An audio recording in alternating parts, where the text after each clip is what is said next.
Hello YouTube! I'm coming at you today with my best Sajam impression.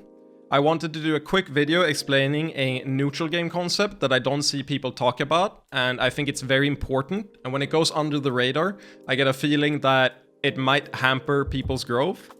The reason I have this feeling is because I recently had a discussion with a Marth player named Knuckles, who plays Europe's best doc pretty much every week, and I was giving him basically coaching, and when I was doing that, I realized that he was making a very, very damaging assumption that was making him lose the matchup. He was playing a losing matchup despite being Marth versus Doc. What do I mean by that? What I mean is, he told me that whenever he plays Doc, or Skullbro specifically, this situation always seems to happen. He does a short top fair, and Skullbro just wave dash in, spot dodges, and then down smashes him. And he said, what do I do against this? How do I beat this? And we kept going over options for a little bit, but I asked him, do you have to play this mix-up? And that is a question I don't think people ask themselves often enough. Now, Marth always gets to control this, pretty much, right? If you double jump here, and then do down air, for example, or just fair, you're playing a new mix-up. And you can also check if this beats more things. That was an instant down smash. This beats instant down smash and spot dodge down smash. You just check the situation and then come down afterwards. And in the same way, Doc might do something else. He might do this nair. But even though this new option loses to the nair, whereas the forward air might beat it, I'm pretty sure it does if you time it normally, it doesn't matter, because now you've stopped playing the mix-up Doc wants to play.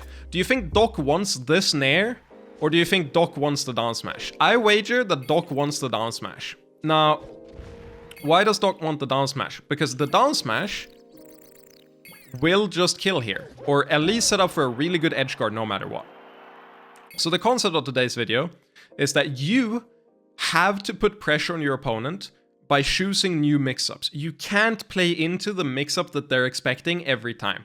A lot of players, they systematically do the same thing over and over, reactively to a situation, or they don't do anything to their opponent until they get prompted in some way. And if you're that type of player, every professional top 20, top 30 player will never lose to you. Because what we'll do is we'll figure out what your tell is, what triggers your response, and then we'll either repeat it over and over, or we can choose to do new mix-ups. And what happens then is we get the benefit of something called cognitive load. And cognitive load is very important, because every time you introduce a new mix-up, that forces your opponent to think about new things. Whereas if you always respond in the same way, you only have to keep a small subset of options in mind. This means that doing new things is inherently stronger than doing the same thing over and over, even if that same thing on paper is better than the things you're mixing up with. So, in this situation, you as the Marth have to be comfortable just adding new stuff depending on what they're doing, right? And if you don't do this, you are playing a losing matchup, because Marth is a character where if you don't decide what interactions are being played, you are losing those interactions, because you aren't killing Doc from this fair. If you hit this fair, you're not killing Doc. Whereas if Doc hits you with this fair, you die. So if you play a predictable mix-up that includes down smash and fair, you are losing. So you have to be aware of that and pick new mix-ups that don't lose to this, like, wave dash forward, which if you do the wave dash forward, it beats both the instant down smash and the other one, because you're going behind them, right? At the very worst, you get time to arms attack. So because you've introduced a new mix-up, Doc can't just go for his higher ward options anymore.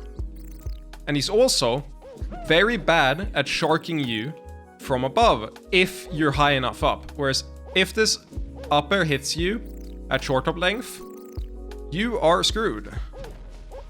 he gets this fair and then you die. But if it hits you at side platform height, you go too high and then he doesn't get anything. So now you can beat the nair and the up air by going to the side platform. Even if you lost here, do you think this is worse or better than getting down smashed? Or getting forward air? Obviously it's better, right? So you have to do risk management. But even if this is strictly better, you still have to mix in the other stuff so that he can't just hard call you out every time.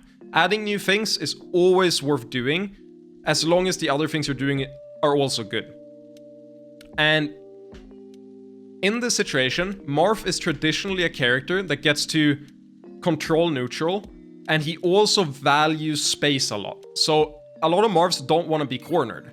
And traditionally, you'd think, right here, this is very bad for you, right? But I've shown that you can just jump and then you're out for free.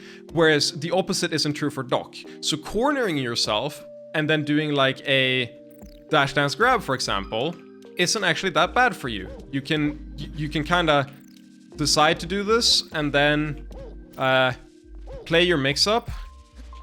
Whereas if Doc is cornered, the same is not true for him. He just kind of doesn't have space to do anything. And then you get to, you know, mess him up. And his full jump is really short, so he can't really, like, get out the same way. You've got way better hitboxes to shark him with. So, even though traditionally Marth is a character that doesn't want to get cornered, Doc can't do a lot with it. Which means as long as you have any stage to dash back, anytime he approaches, you can just press this button and say, I'm not playing this mix-up. So if you ask yourself, do I have to play this mix-up? Should I play this mix-up? You can always assume that if you have stage, you could have said no. This isn't, obviously, there are edge cases, but it's a rule of thumb, right? And introducing that line of thinking will improve your game so much. And that is what I wanted to talk about today. That you have to add new things. You have to ask yourself, do I have to play this mix-up? And if you do that, you are going to improve, no matter what. Thank you. I hope you enjoyed the video, and goodbye.